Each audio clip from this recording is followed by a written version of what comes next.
Hello everyone and welcome back to the Ryan Retro channel. In today's video I'm going to show you a new front-end launcher for your Android handheld or phone called Socket. And I think this is one of the most beautiful front-end launchers I've ever seen. In fact, I think it is the most beautiful front-end launcher I've ever seen.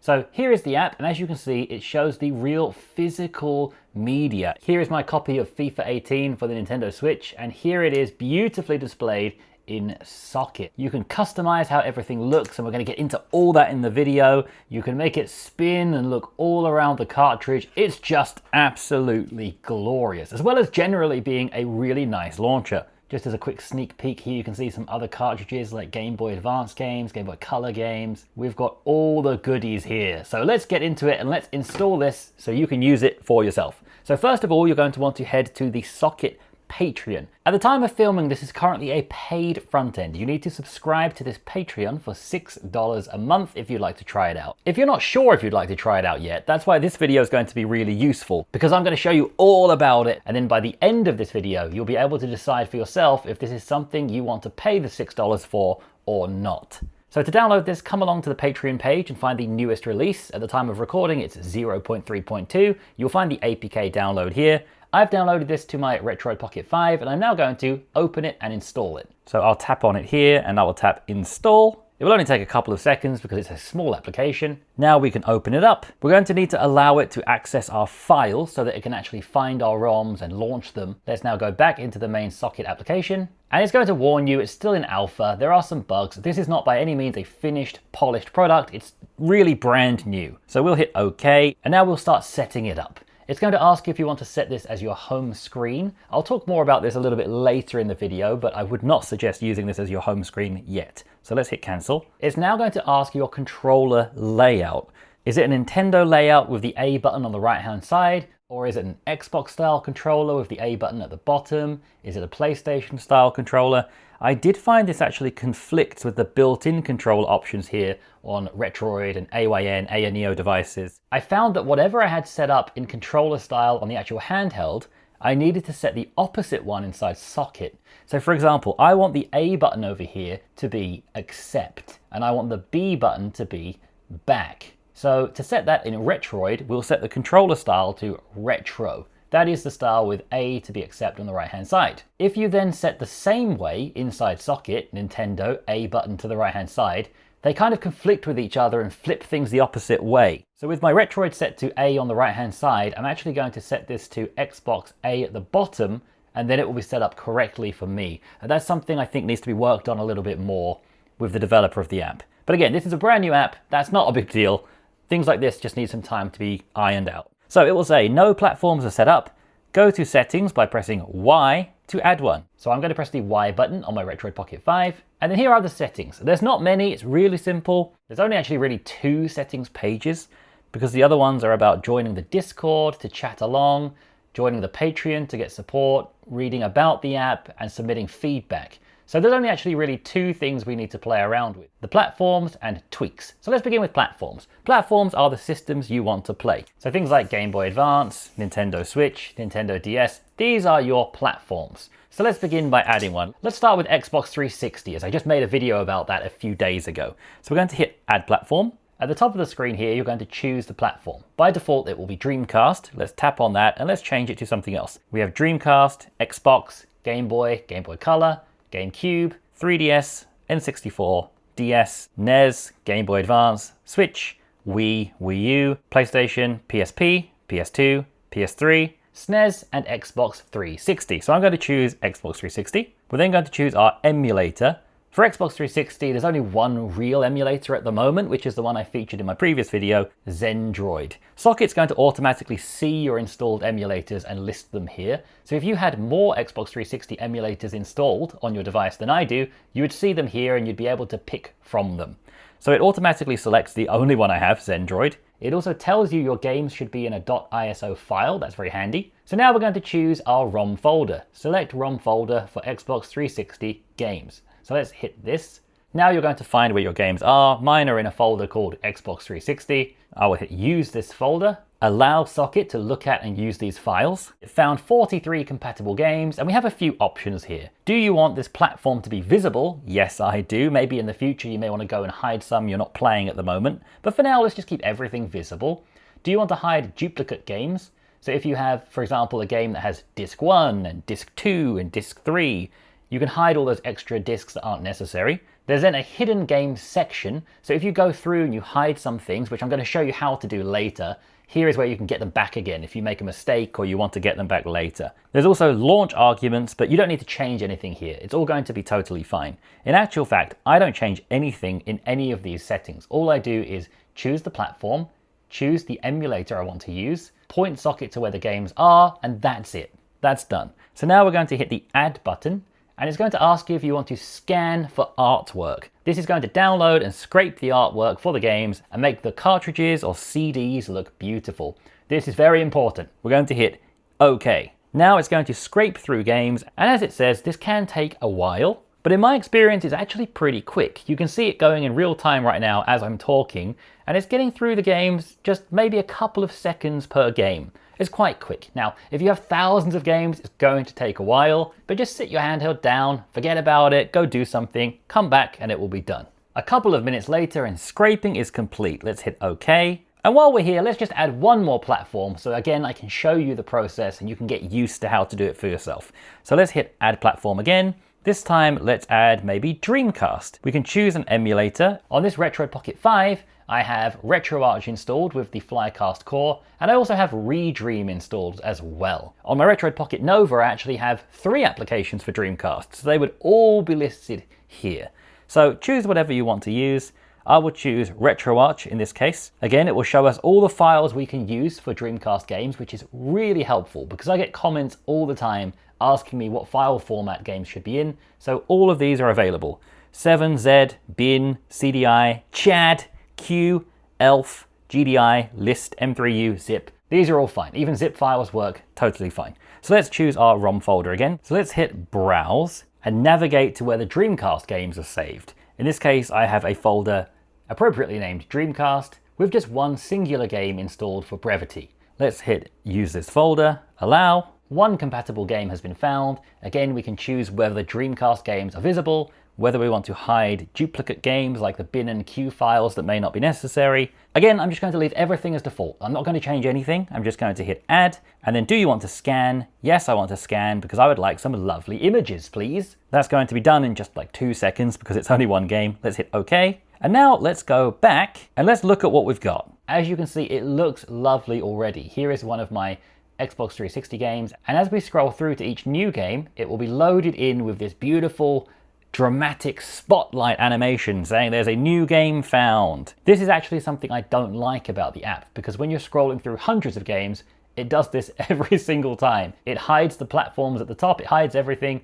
It's something I wish could be turned off. But anyway, here is the new game found animation. The scraping in general is really solid, but you'll see some games don't actually have artwork. So I'm going to show you how to fix that soon. Let's just have a little look through at what we have. Everything looks glorious. It's really how I remember playing my games, back in the early 2000s. This one especially, this is giving me a lot of nostalgia right now. Getting Call of Duty Modern Warfare 2 on the Xbox 360, trying to get the tactical nuke. Oh, those were the days. So here I've got 2 platforms installed. As you can see at the top of the screen, we can toggle between them with the bumper buttons, LB and RB. So here is Xbox 360, and if I hit LB or RB, we'll go over to Dreamcast now. Again, we have that new game found animation. Now it looks like I have about 4,000 copies of Crazy Taxi. I actually only have one singular game installed here, so it just loops endlessly. I would also like an option to be able to turn this off and literally just see one game, but it's set up for people who have like a big library like this, and they can just endlessly loop through their games without ever needing to stop and go back again. So I understand why this is done. So let's try and launch a game now. You will see it has a beautiful, really fun animation when we launch a game. So to launch a game, we're just going to hit A, or whatever your accept button is, like this, and it will slide in beautifully, and it's going to launch the game right up in RetroArch like I set up in the settings. If I quit out of RetroArch, it will take us back to the launcher again, and now we could try to load up an Xbox 360 game. So if I pick something lightweight like Minecraft Xbox 360 Edition, let's load that up. Again, we get that beautiful animation, and it's going to load us into Zendroid right away, straight into our game. Nice and easy, with a beautiful interface and minimal setup. Let's exit out of this, and once again we're taken back into Socket. It's so simple and easy. This is basically all the tutorial that you need, but I will of course dive deeper into this to help you customize things and make it just a little bit better. So let me now put the Retroid Pocket 5 away, and let's bring in the one I prepared earlier, the Retroid Pocket Nova, that I've set up with tons of systems so I can really show you all the different cartridges, how they look, how glorious they are, and we can get into customizing things a little bit. So here on the Retroid Pocket Nova, I've gone through and set up all the different systems I have. I've got Xbox 360 games here, I've got Dreamcast games here, I've got Game Boy games, Game Boy Color games, PlayStation 1, PlayStation 2, PSP cartridges. Do you remember these? They were so weird. N64 cartridges, which of course are beautiful. The ultimate blow-in-the-hole cartridge. Nintendo DS cartridges as well, which make me feel really nostalgic. Even though I played much older systems than this, these ones make me feel very nostalgic. 3DS cartridges are also here. SNES cartridges, or SNES if you like to say it that way. The original NES. Switch cartridges, which of course we're still collecting lots of these days too. Wii discs, Wii U, Game Boy Advance, which is my personal favorite. And the tiny little dinky GameCube discs, if anyone remembers those and how tiny they were. So let me now show you how to customize things a little bit and how to make this more your own and also fix some of the issues. So first of all, let's tackle that problem of some games having missing artwork. If we go into, for example, Switch games, there's a game that I show on my channel all the time called Ever After Falls. Now this game was a digital only release. There is actually no cartridge in existence, so that's why the app can't find one. So what I did was I went on my computer, found a template of a Switch cartridge, and then just made my own cartridge like this. I saved it on my Android device, and I would now like to add that label onto this blank cartridge. So to do that, we're going to hit the X button, which brings up all of our customization options for a particular cartridge or disc. We can add the game to our favorites from here, so if I add this like that, it will now show up in my favorite list, which I was showing you a moment ago. We can also choose to hide it, if it's a game we don't want, or it's not actually a game at all, which I'll show you an example of in a moment. We can change the material, change the color. Again, we'll get to that soon. What I want to do is add a custom image for the label. So I'm going to tap this yellow custom button. That will open our file manager. And here in my downloads folder is my custom Ever After Falls label. And as you can see, it shows up looking great. I think it actually looks kind of perfect, but if it was a little bit off center or a little bit zoomed in or out, we have controls for that here. We have cover zoom, which as you can see zooms in and out. So if we need to resize things, make them a bit bigger or smaller, you can do that here. And then we have the X and Y offset. So if we scroll those, we can move it left and right, up and down. You can make sure it fits nicely. Now you'll see one issue when I do this, which is when I'm trying to drag left and right, for example on the X-axis, you can see the actual customization panel is still dragging up and down. So I wish that didn't happen. I wish it locked into just this slider and it didn't move the whole panel up and down. But again, these are just little bugs that can be fixed later. So with my cartridge looking pretty good now, I'll press B to close out of the menu. And here we have the game, amongst all the others, looking beautiful. A cartridge that never even existed, that we can now pretend does. So as I showed you, I also added it to my favorites list in this menu. So if I come along at the top of the screen to where it says Star Fave, there it is among all my other favorite games. And I can just launch into any of these games at any point. Now let me show you my favorite feature of the whole application, which is customizing how these cartridges look so that they look more like the real thing. This actually is not the real thing. I just bought this for a few dollars as a prop, but let's pretend this is the real thing. I think the real one's a little bit more red. So here's my Pokemon Fire Red as an example, and here is Pokemon Fire Red. As you can see, the problem is it has a default generic Game Boy Advance cartridge color. So we want to change this to be more like this. So let's again press X to bring up the customization panel. And here we have a bunch of colors we can choose from. First of all, we need to change the material type. Default, we'll just keep it as this default color. This one is actually a little bit translucent, but I noticed in this app, the translucent color doesn't look right. If I change this to translucent and give it an orange color, it actually looks a little bit too red. It looks more like Pokemon Ruby. So in this case, I'm going to change it to opaque and orange, and that's a pretty good match, I think. That looks pretty close to the original. So let's back out of there, and we now have this set up beautifully. I also set up Pokemon Emerald to be an emerald green color. Next, let's look at Pokemon Ruby, the one I just mentioned. Let's go into the customization options. The Pokemon Ruby cartridge is definitely translucent. I remember that really well. So let's choose translucent, and let's change it to a red or an orange. Let's see what looks good. I think in this case, actually the orange looks like a nice translucent red. So I'm going to set it like that. That looks good to me. So we now have Pokemon Ruby looking great too. Next up we have Pokemon Gold, and if you remember how this looked, of course it was gold, but it had a kind of glittery effect to it. So when we come into the options this time and choose the material type, we can actually choose glitter. And if we now give it a nice golden glitter effect, look at that, that's gorgeous, just like the real Pokemon Gold. Oh, this is fueling my nostalgia almost as much as just playing the game. So there's Pokemon Gold looking fantastic. And you can go through all your games doing like this if you wish. There are also fun ways you can play around with things. You can also change the foil style. So you can make it like a golden effect like this. Or you can make it a chrome effect like this. I do remember some games looking like this, but I can't remember which ones. If you have any ideas, please let me know in the comments, because I definitely remember games that look like that. Holo foil. Almost looks like a kind of rare Pokemon card. Rainbow Prism. This one's pretty snazzy. Also again in here with a disc, just like with a cartridge, if things aren't looking right, you can again move them up and down, left and right, and zoom them in and out. So if you want a little bit more of a border around the edge, or if you want them to stretch out and really fill up to the outside, it's all up to you. With all these games, there are different looks of the cartridges, the boxes, etc., depending on where you live in the world. This game, for example, Swingers Golf, I played this as a kid on my GameCube. And in Europe, Swingers has a kind of bad meaning. So it's not known as Swingers Golf in Europe, it's known as Ace Golf. It's Swingers Golf in America. So you'll see here, Socket has automatically given it the Swingers Golf American CD artwork. But I want to change it to the Europe one. And this is nice and easy in the app as well. If you bring up the customization panel and scroll to the bottom, some games, not all of them, some of them have this variant button. If you press the variant button, you can actually choose a different region of artwork. So right now it's set to the US artwork for Swingers Golf. If I set it to the EU artwork, that will give me the EU Ace Golf artwork, which is the one I had. So that's the one I would like to see. There's also an option for the Japanese artwork as well, just in case you're curious, but that one just doesn't look as fun. So I'm going to set it up the one that I actually had, the one that I actually remember playing, Ace Golf. So go through, and if you have anything that's displayed wrong, you can change it like that. Now let's talk about hiding things you don't want to see. So here I am in Dreamcast, and I have all the BIOS files here, like the BIOS, the boot, the flash, NVMe. I want to hide all these because they're not games, right? So what we're going to do is just bring up the customization menu and just choose the second option, hide.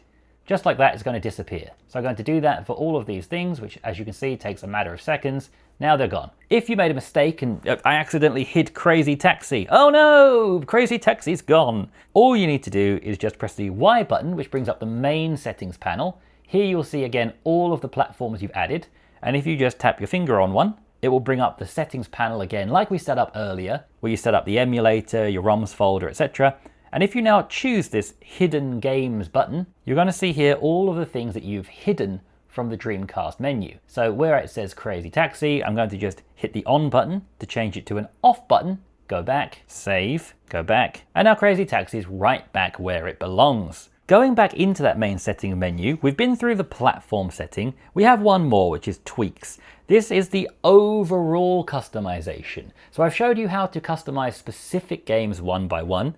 This is how you set your master settings for everything. So for example, your maximum FPS by default will be set to 60 FPS. I'm using a Retroid Pocket Nova here, which has a 120 Hz screen. So I raised it up to 120 FPS just to make all the animations a bit smoother. We also have things like the scale of the UI and 3D elements, if you want to make things bigger or smaller. So as I scale the UI, you'll see the whole thing getting bigger and smaller. Again, it has that issue of still moving up and down. There are options to show the battery percentage, seconds, how you want to display the clock, all things like that, just general things about the launcher, like the clock and the battery, those kinds of small things. So So in the launcher, you've got a few simple buttons. You've got your left bumper and right bumper to go through platforms. Left and right looks through the games. It works with the D-pad or the analog stick. The right stick rotates the cartridges or discs around to look at them more closely. If you hit the X button, that's going to bring up the per game customization options. If you hit the Y button, that's going to bring up the whole settings menu. If you hit the A button, it's going to launch a game.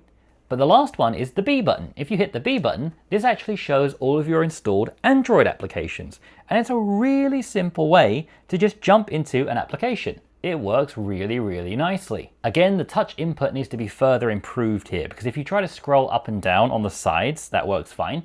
But if you want to scroll up and down in the middle, like I usually would on an Android launcher, it does work, but it also selects things as you tap on them, which is not really ideal. As you move around, it's tapping, selecting, and scrolling at the same time. But as you can see, this can be used as a full launcher replacement. Anytime in the app, you just hit the B button, come into an app you're interested in, and hit the A button, it launches the app. If it was your home screen, you could then double tap the home button, which would take you straight back into your app launcher again. It's super easy, super simple, looks beautiful. I think this is a fantastic front end. So let's run through a few pros and cons of this front end. First of all, the pros are that it's absolutely beautiful. It focuses on physical cartridges, which I love. I love seeing my real physical media on the screen. It just feels so fun, almost like I can touch it through the screen. I even recently picked up this Lego Game Boy, which is beautiful. And it comes with, some Lego cartridges. And I can even get those on here as well. It comes with this Zelda Link's Awakening, which I can have here. It comes with Super Mario Land, which again, I can have here. It just fills me with joy. I really, really like this. Other pros are that it's easy to set up. You don't need an account to scrape media. It's easy to customize things, easy to launch into other apps as well. It's a great little front end and home screen replacement. But let's get through the cons, because this is brand new. There's lots of bugs. Let's just talk about them, and hopefully they'll get fixed soon. So the cons are that it's very slow to navigate. There is no way to jump 10 games at a time, or search for your games, or look at recently played games. You just have to literally go through one game at a time, one by one. And if you've got loads of games, that's going to be really slow. The one thing you can do, as I showed, is you can add them to your favorites and just work through a few favorites at a time, which is the best way to do it. But when you first install everything and you want to first get to those games to add them to your favorites, it can take a while. It's taken me a while, to the point that actually a lot of my favorite games, I haven't put them in my favorites menu yet, because I dread pressing this button like 300 times to get to the game. So that can definitely be improved by adding a search menu. I would also like to be able to press the trigger buttons and jump forward maybe 10 games at a time, like lots of other launchers have as well. Next up, we can't customize the background in any way. While we can customize the games and how they look, we can't customize anything else. I would love to be able to change this background to a nice purple or a picture perhaps, especially if I was using this as my full home screen replacement. I would like to be able to customize how other things look, not only the game. So hopefully that gets added in a future update. Touch support is half-baked. This is the biggest issue right now. Again, not a big issue, but as I've shown in the video, when you try to adjust sliders, it's also sliding up and down. When you scroll through apps, it's also selecting them at the same time and might accidentally try to uninstall them. And there is no touch control at all in the main menu here. So you basically can't use this with a phone. As far as I'm aware, there's actually no way to select a game if you don't have a gamepad. Now this, again, is not a big deal because this is made for handhelds. But if you did just want to put this on your phone, maybe swipe through your games, select one, you can't as of right now. That needs to be updated. I think that would be a big improvement. It would also be another fast way to go through games. If instead of going right, I could just swipe through them quickly, scroll and slide through them, that would be a huge upgrade, I think. And lastly, again, we just have to add systems one by one. So I showed you at the beginning of the video how to add platforms by hitting Add Platform, choosing the platform, choosing the emulator, etc. And while it's not a huge deal, you have to add them one by one. So all these ones you can see here, I went through every single one at a time over the past week or two to prepare this video today to show you. And it took quite a long time. A lot of other front ends that compete with this one, you just point it to your ROMs folder and it goes through all of them and adds all of them in one batch. You just say, here is my ROMs folder, and it will go through like Game Boy, Game Boy Color, Dreamcast, N64, PlayStation, got it. And it will just add all of them for you. This one is a one-by-one platform process, which is just a bit slow to set up. Again, it's not the end of the world if you just dedicate an afternoon to this, you'll be able to do it, but I think that could be improved. So that's what I think about this app. I think it's absolutely fantastic. I do recommend checking it out if you'd like to. Again, you do have to pay to check it out. So if you want to stick to free launchers, there are great free ones like Daiji Show, for example. They don't require any money. But if you would like to get this beautiful launcher, check out how it looks. I have linked everything in the description below for you, so it should be nice and easy to follow along with this video, and I hope it was helpful. If it was, please give me a like and subscribe if you haven't already. I'd also like to say a huge thank you to my patrons on screen right now. They're really helping support me, and it means the world to me that you would help support me with this. Thank you so much. If you'd like to join these wonderful people on screen, check out the Patreon link in the description below. I'll also have affiliate links if you'd like to buy a Retroid Pocket Nova or a Retroid Pocket 5 from the official Retroid website. That also helps me out if you use my link. Thank you so much for watching. Have a wonderful day, and I'm sure it won't be long before we're saying hello again.